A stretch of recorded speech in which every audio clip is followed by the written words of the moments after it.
Hola a todos, bienvenidos a un nuevo vídeo en mi canal de YouTube Antón GF. Soy Antón García Fernández y, como de costumbre, les hablo desde Jackson, en el estado de Tennessee, en los Estados Unidos de América. Y en esta ocasión vamos a grabar un vídeo que se encuadra dentro de la serie Tintín y Hergé, una serie en la que ofrecemos comentarios críticos acerca de todos y cada uno de los álbumes de las aventuras de Tintín, creadas a lo largo de varias décadas por el gran dibujante belga Georges Remy, más conocido como Hergé. Estamos ya llegando al final de todos los álbumes canónicos de la serie de Tintín y hoy vamos a hablar de uno que a lo largo de los años ha recibido bastantes críticas negativas por parte de algunos especialistas en cómic, pero yo en general no estoy demasiado de acuerdo con esas críticas. Me parece un álbum muy interesante, siempre fue así.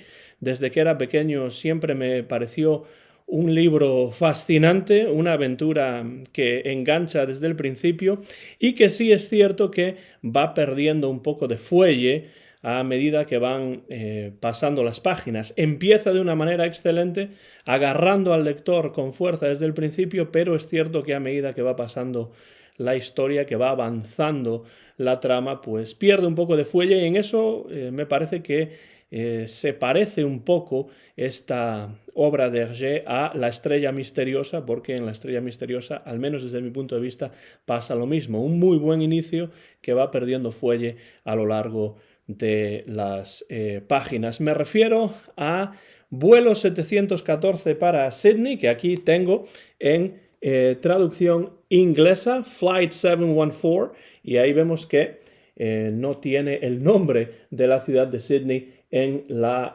traducción inglesa, pero en el original francés, Vol 714 pour Sydney, ahí sí aparece vuelo 714 para Sydney, porque Sydney en Australia es el lugar al que se dirige ese vuelo 714, que tendrá importancia sobre todo en la génesis de esta aventura, que tengo, por ejemplo, aquí en una traducción al bretón, la lengua de Bretaña en el norte de Francia. No voy a pronunciarlo porque la verdad es que no tengo ni idea de cómo se pronuncia, pero aquí está Vuelo 714 para Sydney, que como digo, desde que era pequeño siempre fue un álbum que me interesó mucho y que releo con bastante asiduidad, y de él vamos a hablar en el vídeo de hoy, número 22 dentro de esta serie Tintín y Hergé. Y es que esta es la 22ª entrada dentro de las aventuras de Tintín, y es una historia, la de vuelo 714 para Sydney, que apareció en forma serializada en Le Journal de Tintin, en el semanario Tintín, entre septiembre de 1966 y noviembre de 1967. Se publicaría en formato de libro por parte de Casterman en el año 1968. Y yo siempre pienso que esas críticas a veces un poco negativas tienen que ver con que Vuelo 714 se publicó justamente después, unos 4 años después empezó a aparecer en forma serializada, unos 4 años después del término de una de las aventuras que suponen un punto álgido dentro de la serie de Tintín, como es Las joyas de la Castafiore. Y creo que esa comparación pues a veces deja en un lugar peor del que quizá debería a Vuelo 714 para Sydney. Ya digo que pasan 4 años desde la publicación de Las joyas de la Castafiore. Se va asentando desde un punto de vista personal en la biografía de Hergé la relación que estaba manteniendo con Fanny Vlaminck, con la que sería su segunda esposa, y el dibujante estaba tratando siempre de separar su vida profesional de su vida personal. Es cierto también que a mediados de estos años 60 empieza a haber un ambiente que por momentos está un poco enrarecido en los estudios Hergé, con diferentes problemas que surgen entre sus integrantes. Es en estos momentos cuando Hergé empieza a tomar varios periodos de vacaciones, a tomarse con un poco más de tranquilidad su trabajo y la creación de nuevas aventuras de Tintín. Llega incluso a viajar por diferentes partes de Europa e incluso del mundo con Fanny, y en cierto momento incluso vendría aquí a los Estados Unidos y pasaría un tiempo aquí en Norteamérica. Se interesa además Hergé cada vez más por el arte moderno, incluso pinta varios cuadros propios, aunque acaba convirtiéndose más bien en coleccionista de arte. Parece que a él le habría gustado ser pintor abstracto, pintor de arte moderno, pero algunos cuadros que pinta acaban decidiéndole a no continuar por ese camino y volver al cómic. Pero esa pasión por el arte moderno que se nota también en muchas de sus obras sería una pasión que él iba a transferir al coleccionismo, y de aquí al final de su vida, en los años 80, amasaría poco a poco una colección, reuniría una colección de arte moderno bastante interesante. También en esta época, en los años 60 del siglo pasado, se redibuja por petición del editor británico Methuen La Isla Negra, porque el editor británico consideraba un poco anticuada la versión de La Isla Negra que existía en esos momentos, y por tanto le pide a Hergé que redibuje y modernice desde el punto de vista estético algunas de las, algunas no, muchas realmente, de las viñetas para modernizar la visión de las Islas Británicas que se refleja en ese álbum. Por supuesto, Hergé, que solía acceder a este tipo de peticiones, accede y se modernizan los escenarios de este álbum. Benoit Peters, en su biografía y estudio acerca de la vida y de la obra de Hergé, Hergé fils de Tintin, Hergé hijo de Tintín, deja claro que a él por lo menos no le satisface el resultado de esta tercera versión ya de La Isla Negra, y dice en la página 516 de ese libro lo siguiente: bajo la apariencia de modernidad se llevó a cabo una verdadera masacre. Esas son las palabras de Benoit Peters sobre esta tercera versión de La Isla Negra, que es la versión que, por cierto, más se conoce de esta aventura. A Peters le parece, en cambio, que hay demasiados detalles que se añaden a esta nueva versión de La Isla Negra y que de esa manera la acción pierde fuerza, que la segunda versión de La Isla Negra tiene mucha más fuerza, mucho más dinamismo que esta tercera versión, que es la más conocida. Estoy de acuerdo con él hasta cierto punto, porque sí que creo que hay momentos de esta tercera y definitiva versión de La Isla Negra en los que sí que vemos un mayor dinamismo comparado con la segunda versión, pero la verdad es que no tengo yo una visión tan negativa de esta tercera y definitiva versión de La Isla Negra como la tiene Peters, pese a que a mí también me gusta más la segunda versión de La Isla Negra en general. Una cosa que dice Peters, en la que yo creo que tiene razón, es que Hergé, al hacer esta tercera versión de La Isla Negra, empieza a redibujar demasiado. Se está convirtiendo en un creador que redibuja hasta la saciedad, y a Peters le parece que en algunos momentos eso hace que pierda frescura, que pierda dinamismo el álbum en conjunto.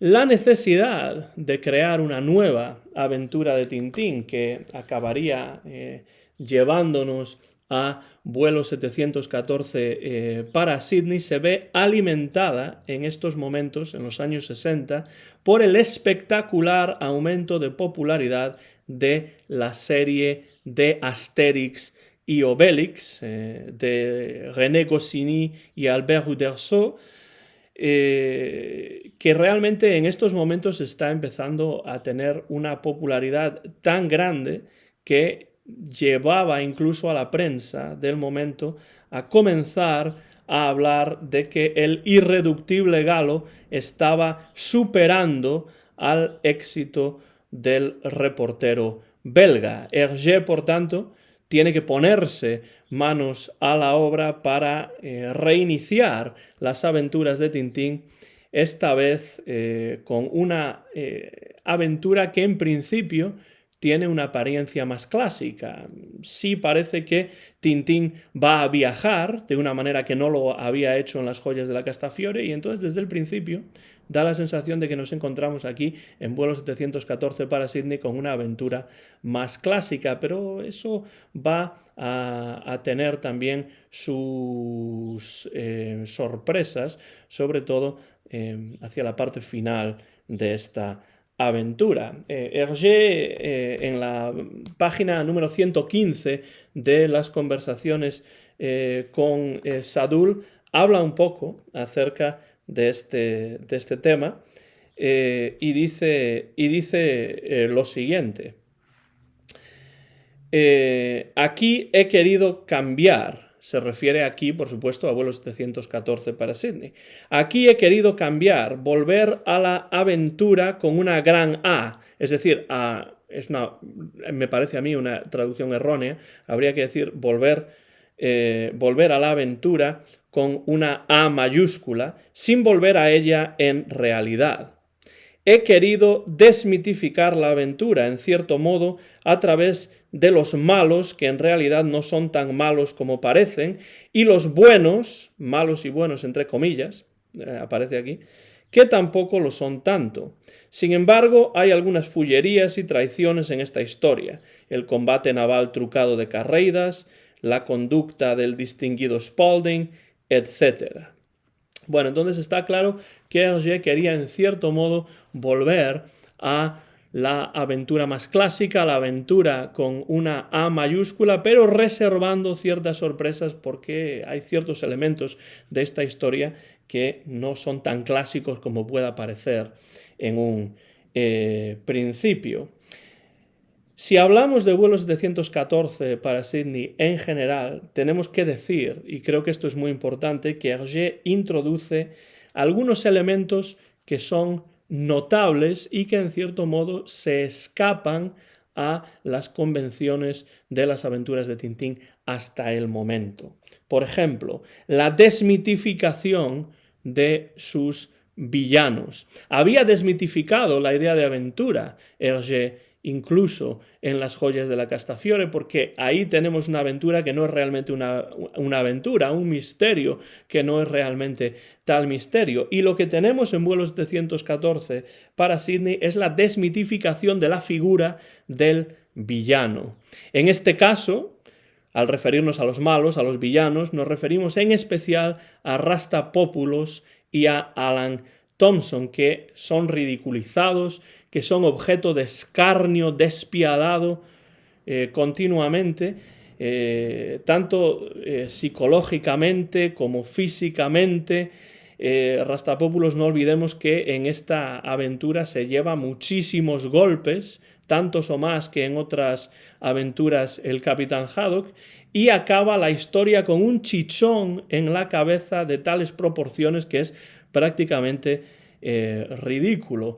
Por su parte, Alan Thompson, el contramaestre que había aparecido por primera vez en El cangrejo de las pinzas de oro, en la misma aventura que el Capitán Haddock, pues Alan Thompson se queda aquí sin dientes, completamente sin dientes, y tanto para Alan como para Rastapopoulos esta sería la última aparición en las aventuras de Tintín, si no tenemos en cuenta que en Tintín y el arte alfa, esa aventura inconclusa, parece ser que uno de los personajes bien puede ser Rastapopoulos, pero como es una historia inacabada, pues no estamos totalmente seguros de cuál es el verdadero final de Alan y Rastapopoulos, porque no queda claro qué es lo que les va a pasar al final de vuelo 714 para Sydney, pero lo que sí queda muy claro es que están totalmente desmitificados,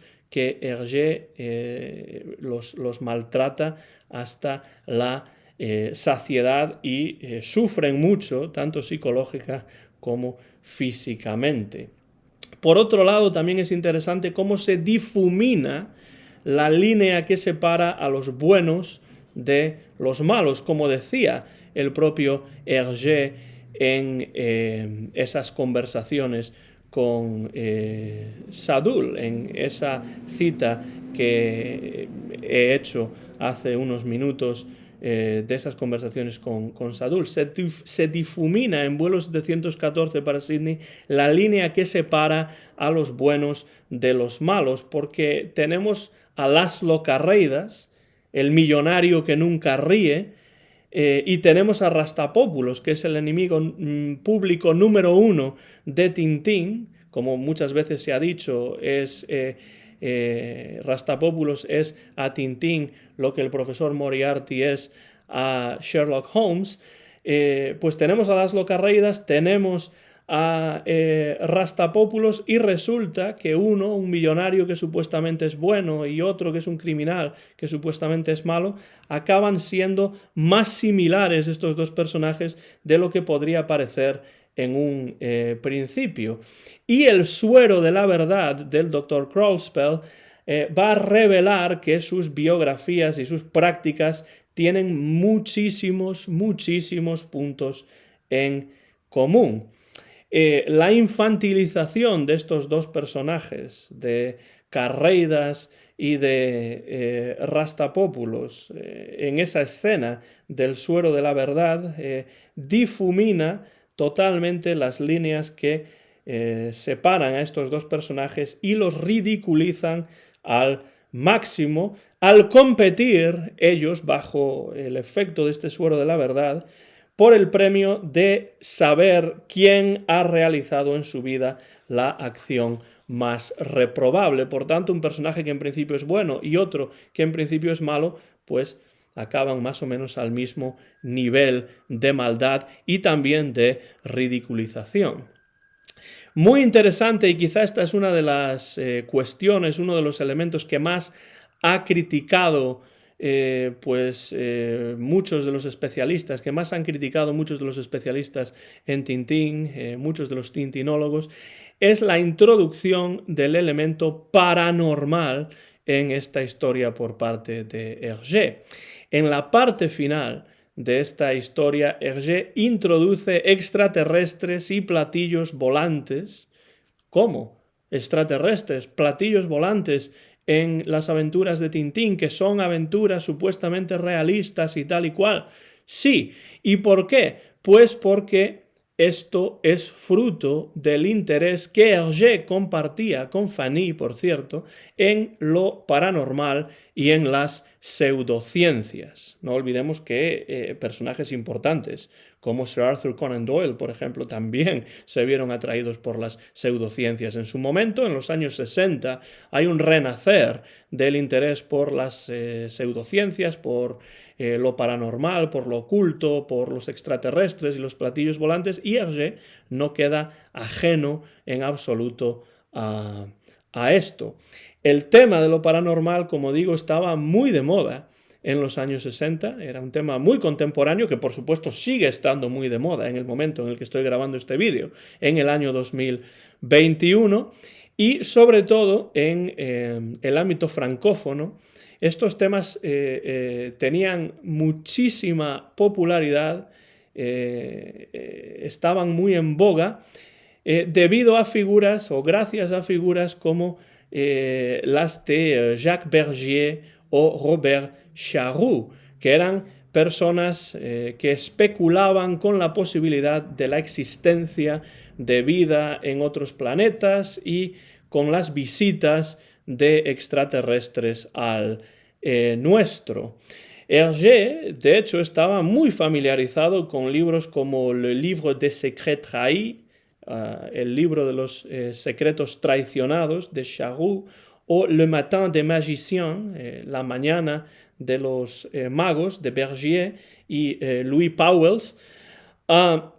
Y de hecho se basó en la personalidad de Bergier para crear este personaje que aparece al final de Vuelo 714 para Sydney, que es Mick Ezdanitov, ese extraño personaje que sale prácticamente de la nada en las últimas páginas de esta aventura y que es un iniciado, es decir, una especie de puente de comunicación entre la Tierra y supuestos seres de otros planetas. Es interesante notar en este sentido que Hergé presenta en sus viñetas el platillo volante, pero que se abstiene de incluir a los alienígenas.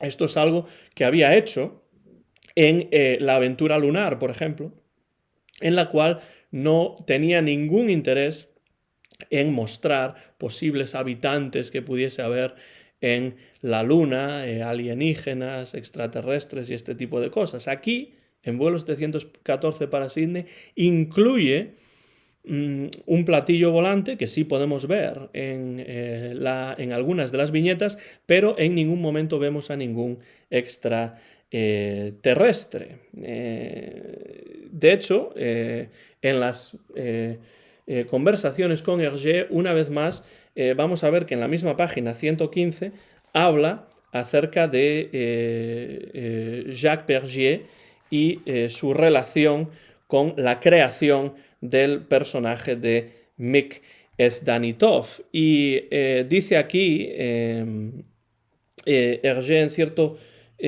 momento, Sadoul dice, en Vuelo 714 se encuentran también unas minorías explotadas. Es raro que todavía no le hayan acusado de sospechosas intenciones respecto a esos sondonesios, víctimas de los perversos blancos, pero supongo que ese misterio ha debido desorientar a algunos de sus lectores.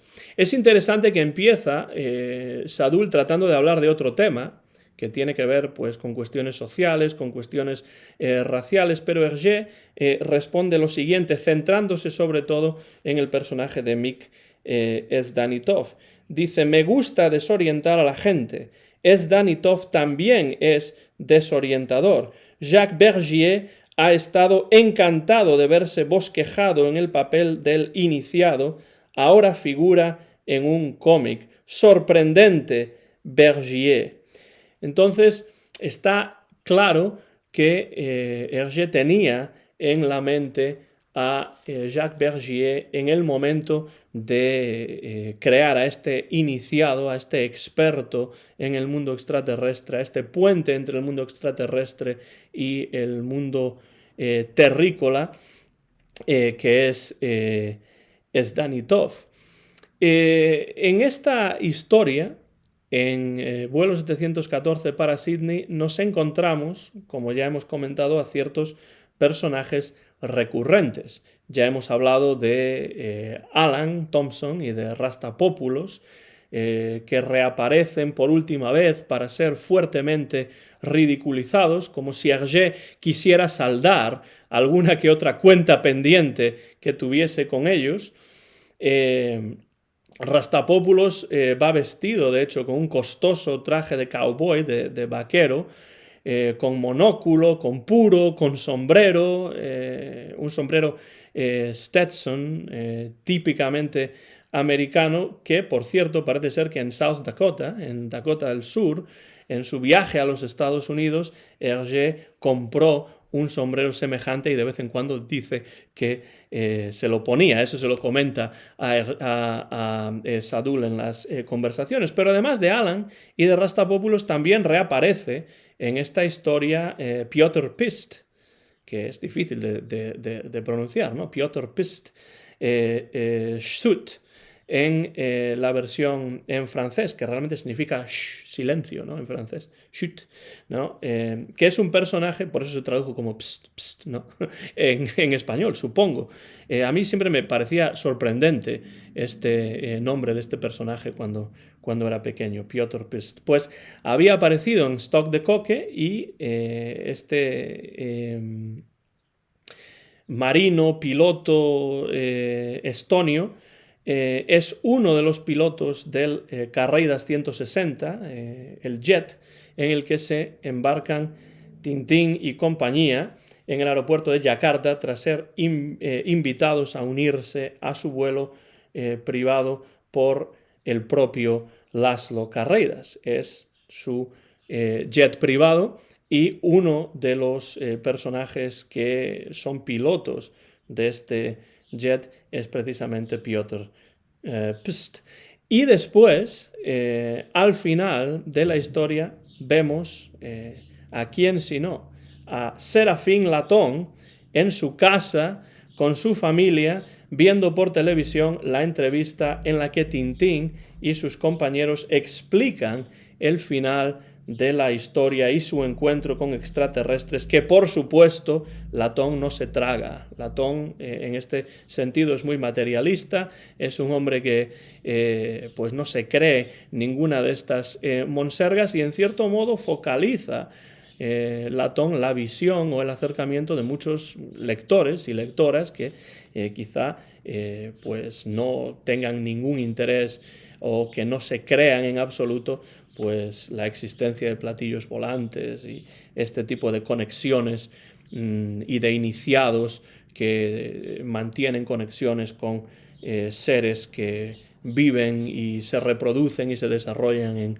en otros planetas. Pues vemos algunos personajes como Latón, como Pst, como Alan, como Rastapopoulos sobre todo, que son recurrentes, pero además en vuelo 714 para Sydney vemos también que se introducen personajes nuevos que no tendrán continuidad en la serie. Difícil es que tengan continuidad en la serie personajes cuando estamos llegando ya al final de la serie, aunque claro, los lectores de 1966-67 no sabían que quedaría solamente un volumen más en las aventuras de Tintín. Pero estos personajes nuevos no tendrían continuidad. Uno de ellos es Spalding, el secretario británico de Carreiras, un inglés estirado, muy estirado físicamente y psicológicamente en cuanto a su personalidad, pero también en cuanto a su físico, muy bien educado, pero malévolo y traicionero. En una entrevista con el periódico inglés Sunday Times en el año 1968, Hergé describe a Spalding de la siguiente manera: un producto de las escuelas públicas inglesas, obviamente la oveja negra de su familia. Obviamente, pues sí, Hergé tiene razón en esto, la oveja negra de su familia, porque es un personaje que inspira desconfianza ya desde la primera viñeta en la que aparece. A mí siempre me inspiró desconfianza y no me equivocaba. La verdad es que esa primera impresión se confirma unas páginas después. Tenemos también a Paolo Colombani y a Hans Böhm.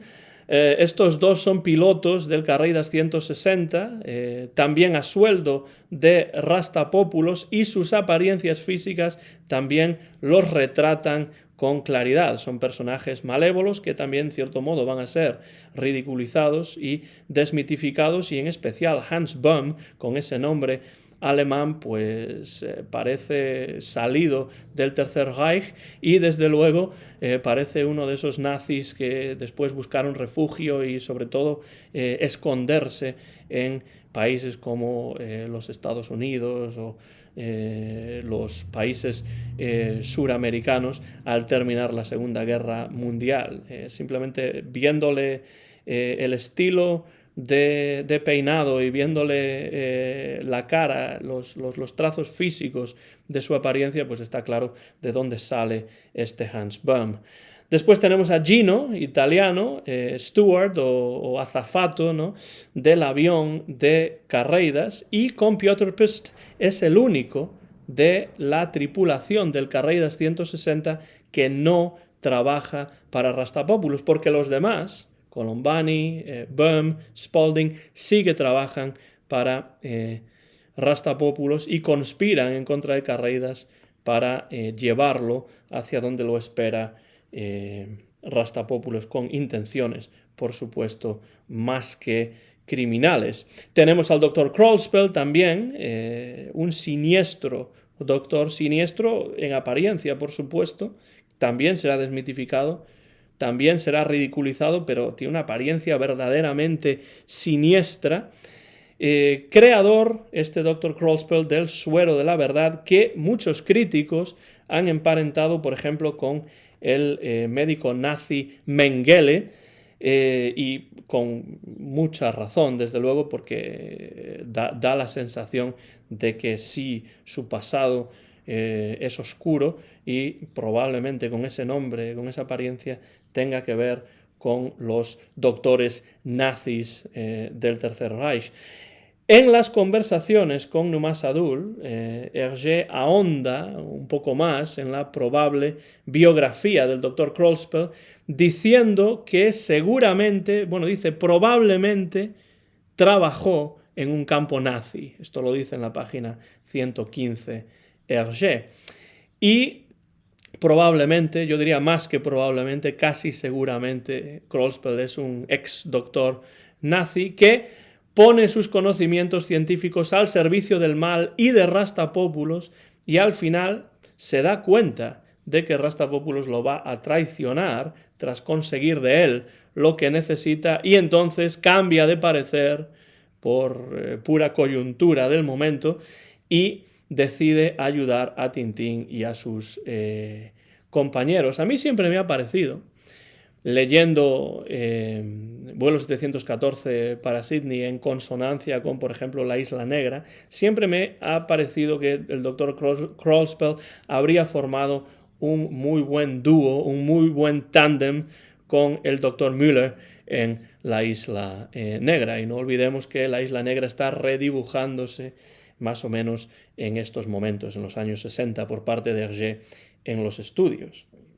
Después tenemos a alguien que ya hemos mencionado, otro personaje nuevo, que es Mick Sdanitov, que por cierto el nombre Sdanitov es un juego de palabras con la lengua, con una frase en un dialecto bruselense de la lengua flamenca que significa algo así como ¿no es eso maravilloso? O algo así. Sdanitov.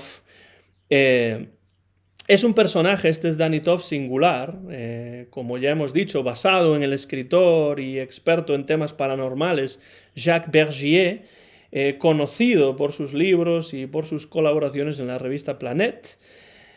Aparece aquí Sdanitov casi por sorpresa, prácticamente de la nada en la parte final de la historia, actuando como una suerte de Deus ex machina que aparece de las sombras, de la nada, y que pone a la aventura un final con el que el propio Hergé no siempre se mostró demasiado conforme.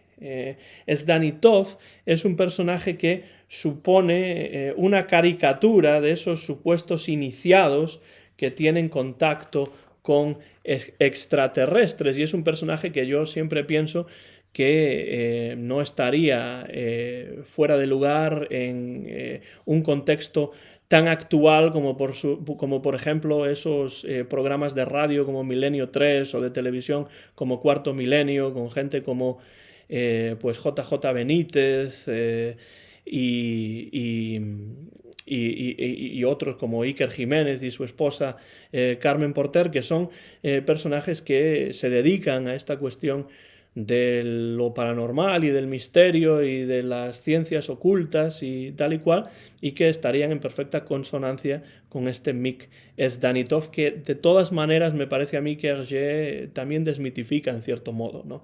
Creo que Hergé ha entrado ya en esta parte final de su creación tintinesca en un modo de total desmitificación, de cambiarlo todo, de darle una vuelta o dos o tres a todo, y uno nunca puede estar seguro de qué es lo que piensa Hergé acerca de ciertas cuestiones cuando lee estos últimos álbumes de Tintín, pero sí es cierto que Hergé tenía un interés legítimo en todas estas cuestiones que tuviesen que ver con lo paranormal, lo oculto, los extraterrestres y cosas por el estilo.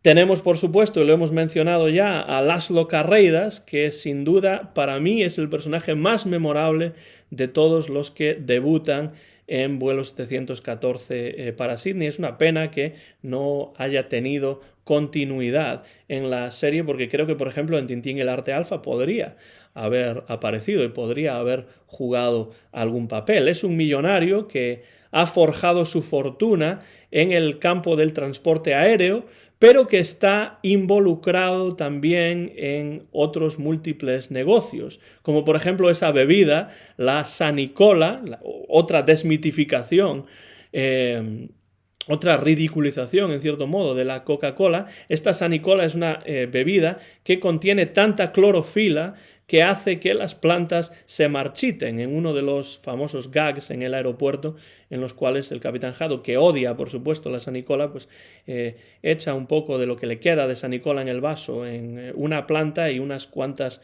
viñetas después vemos como la planta se marchita y le cae encima una de las hojas completamente muertas ya por la acción de la Sanicola, una acción muy rápida, por cierto.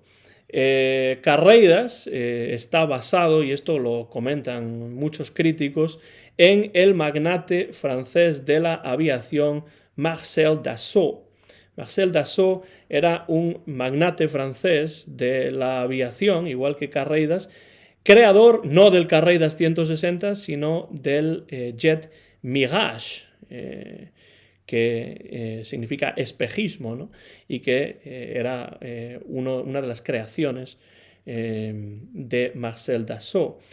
Roger Leloup, que trabajaba en los estudios Hergé y que era uno de los especialistas en aeronáutica, creó, por cierto, un diseño muy detallado de este Carreidas 160 en el que viajan Tintín y sus amigos, y por supuesto el propio Carreidas, para el semanario Tintín. Y aquí en Tintín y el mundo de Hergé, Tintín and the World of Hergé, esta es la traducción al inglés de este libro de Benoit Peters, pues aquí incluye en pues 2 páginas enteras en las que podemos ver este diseño para el Carreidas 160 minucioso a más no poder, que realizó Roger Leloup para publicar en el semanario Tintín. Ahí está, siempre me ha fascinado, la verdad, la minuciosidad con la que Hergé y sus colaboradores llevaban a cabo gran parte de su trabajo. Esto me recuerda, por ejemplo, al plano del cohete lunar en el que Tintín, Haddock y los demás viajan a la Luna. Una verdadera maravilla de diseño por parte de Roger Leloup. La introducción de Carreidas responde, creo yo, a la intención de Hergé de difuminar esas líneas que separan los personajes buenos de los malos, a ese propósito que tiene de desmitificar a todos sus villanos. Un millonario como Carreidas, como Laszlo Carreidas, supuestamente respetado por la sociedad, y un criminal como Rastapopoulos, un individuo marginal que vive al margen de la ley, que es un criminal, pueden tener un origen común, pueden llevar a cabo prácticas muy semejantes. Y esta es una idea que desarrolla en esta aventura, y en cierto modo también en la siguiente, Tintín y los pícaros, Hergé. Y me parece una idea muy interesante, que le da, yo creo que mayor empaque, mayor interés a esta aventura de vuelo 714 para Sydney. Carreidas es un personaje que podría haber tenido un mayor recorrido en la serie, ya lo dije antes. Es un personaje en quien, pese a las apariencias, uno no puede confiar, porque no olvidemos que incluso en cosas que no tienen ninguna importancia, como un juego de batalla naval contra el capitán Haddock, ese hundir la flota que se llamaba cuando yo era pequeño en la España de los 80, pues jugando a esa batalla naval, Carreidas hace trampas al capitán Haddock para ganar una partida o varias partidas de batalla naval. Así que no podemos, ya sabemos desde el principio cuando ocurre esto, que no podemos confiar en este personaje de Carreidas, que quizá no es tan bueno como lo pintan, que quizá no es tan bueno como pueda parecer a simple vista. Lo han dicho también varios críticos y creo que es cierto. En Vuelo 714 para Sydney se intensifica el elemento cinematográfico. Esa mezcla de diferentes tipos de planos, dependiendo de lo que se desee narrar, ese uso de muchísimos primeros planos en los que, según Peters, Farr y otros, en algunos de estos primeros planos, en muchas viñetas, se nota la mano de algunos de sus colaboradores y en especial Bob de Moore.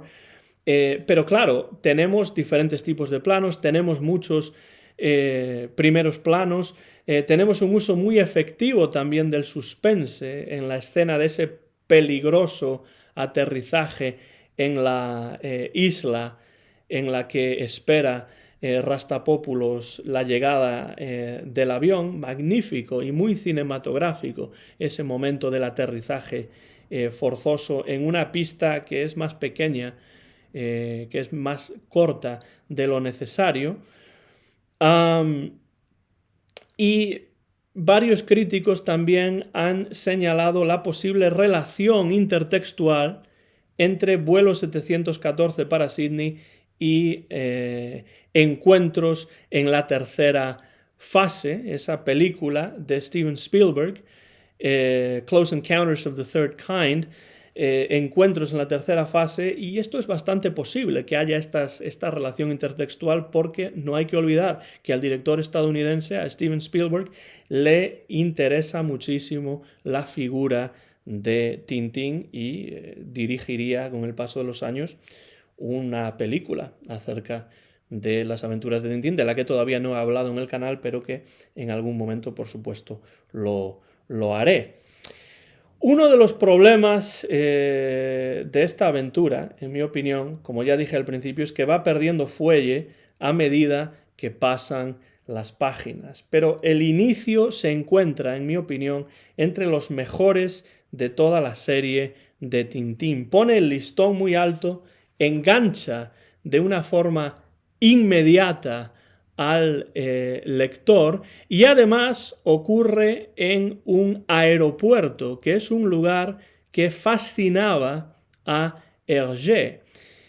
En las conversaciones con Hergé, que el dibujante mantiene con Numan Sadoul, habla de una aventura que tendría lugar en un aeropuerto, pero que nunca llegó a dibujar. Si vamos a la página 122 de estas conversaciones con Hergé, ya la parte final de estas conversaciones, en la página número 122, nos encontramos con que Hergé dice lo siguiente. Dice: tengo una idea, no más, o mejor dicho, tengo un lugar, un decorado. Me gustaría que todo ocurriese en un aeropuerto, del principio al final. El aeropuerto es un centro rico de posibilidades humanas, yo diría rico en posibilidades humanas. Un punto de convergencia de diversas nacionalidades. El mundo entero se encuentra en reducción en un aeropuerto. Allí puede ocurrir todo: tragedias, gags, exotismo, aventura. Así pues, el lugar ya lo tengo. Me falta encontrar una historia, un tema de salida, una trama. ¿Pero cuál? ¿Rehenes? ¿Desfalco? Todavía no lo sé. Me gustaría también como telón de fondo el ambiente de la pintura. Esto lo dice Hergé en la parte final de estas conversaciones con Sadoul, cuando Sadoul le pregunta acerca de otras ideas que tiene para nuevas aventuras de Tintín después de la publicación de Tintín y los Pícaros. Esto es algo que dice Hergé después ya de la publicación de Tintín y los pícaros. Entonces es una idea que tiene, que le está rondando la cabeza para una aventura, pero no llega a completar, no llega realmente a materializarse nunca esa historia. Pero en Vuelo 714 para Sydney encontramos quizá el germen de esa idea para esa historia de Tintín que nunca llegó a ser, porque desde el principio la historia ocurre en un aeropuerto y después, por supuesto, cambia de escenario. Pero curiosamente, para mí, la mejor parte, el mejor momento, las mejores páginas de este Vuelo 714 para Sydney ocurren en el inicio y ocurren en este topos del aeropuerto.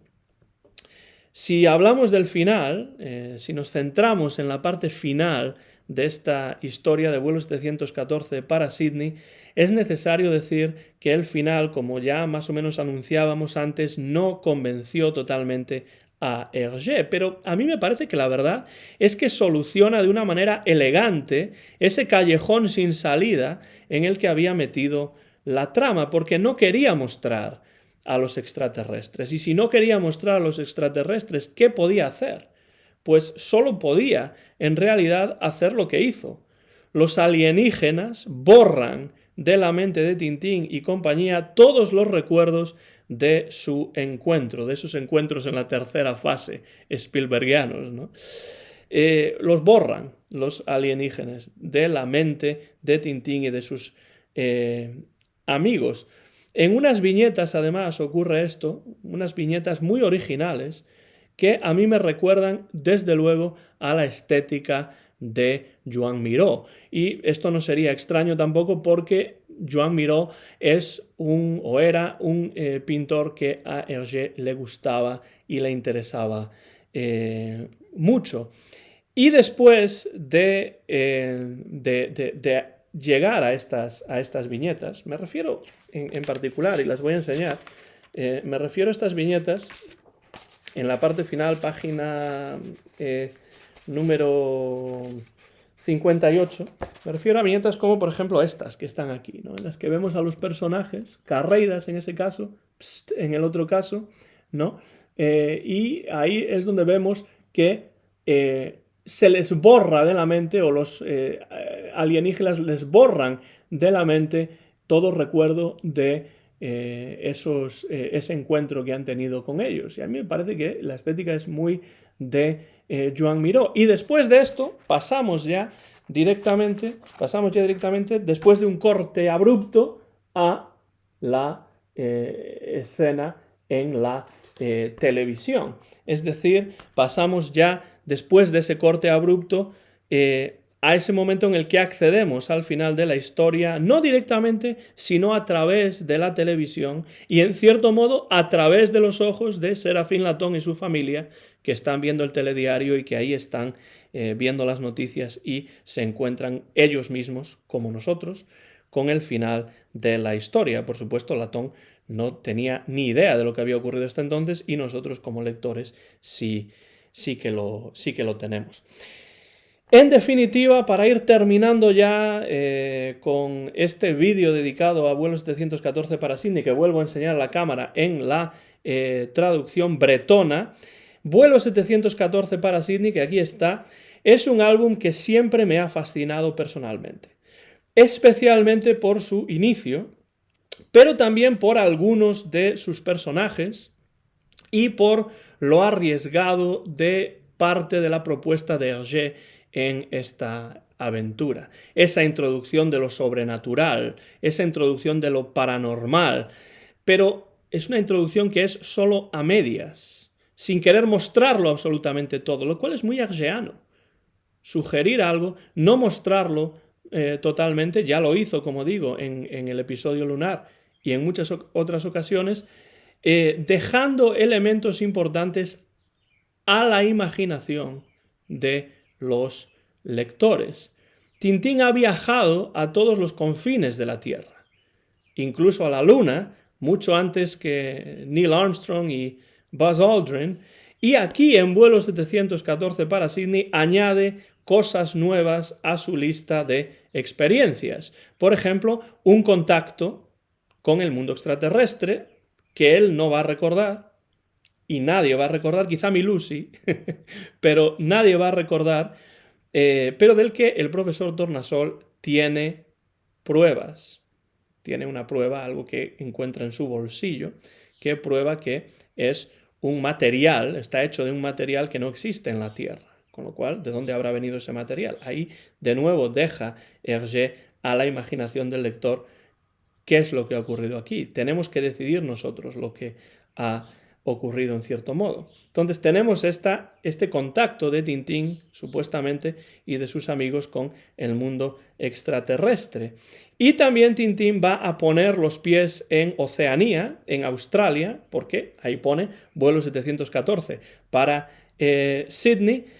Y esto es algo, lo de poner sus pies en Oceanía, en Australia, en Sydney, es algo que hará fuera de las viñetas de este álbum, que acaba con Tintín y con sus amigos, finalmente, después de toda la historia, toda la aventura que han vivido de forma inesperada, porque al principio ellos estaban en Yakarta haciendo una escala para ir a Sydney, y finalmente el libro, la historia, acaba con todos ellos embarcando con destino a Sydney en ese vuelo 714 de la compañía australiana Qantas.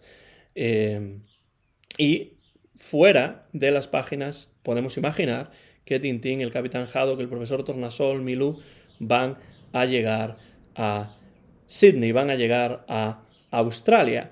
Y finalmente, y esto me parece muy interesante terminar con esta idea, en vuelo 714 para Sydney se intensifica ese distanciamiento de Hergé con Tintín, que se había observado ya en las joyas de la Castafiore, que ya mencionamos en el vídeo anterior sobre las joyas de la Castafiore. Y las palabras de Michael Turner, el traductor inglés de Tintín, confirman este distanciamiento entre Hergé y su creación más importante, entre Hergé y Tintín. Se recogen esas palabras en este libro de Harry Thompson que se llama Tintín, Hergé and His Creation, Tintín, Hergé y su creación, y dice precisamente Harry Thompson, o recoge Harry Thompson las palabras del traductor inglés de Tintín, Michael Turner, en las que se habla de un distanciamiento entre Hergé y Tintín. Dice Michael Turner: durante vuelo 714 para Sydney, Hergé tuvo muchos problemas de sarpullidos en las manos y durante largos periodos ni siquiera podía trabajar. Hergé llegó a decirle lo siguiente a Michael Turner, y se recoge en este libro, entre otros libros en los que también he visto esta cita. Hergé supuestamente le dijo a Michael Turner, su traductor inglés: me he desenamorado de Tintín, fallen out of love with Tintín en inglés.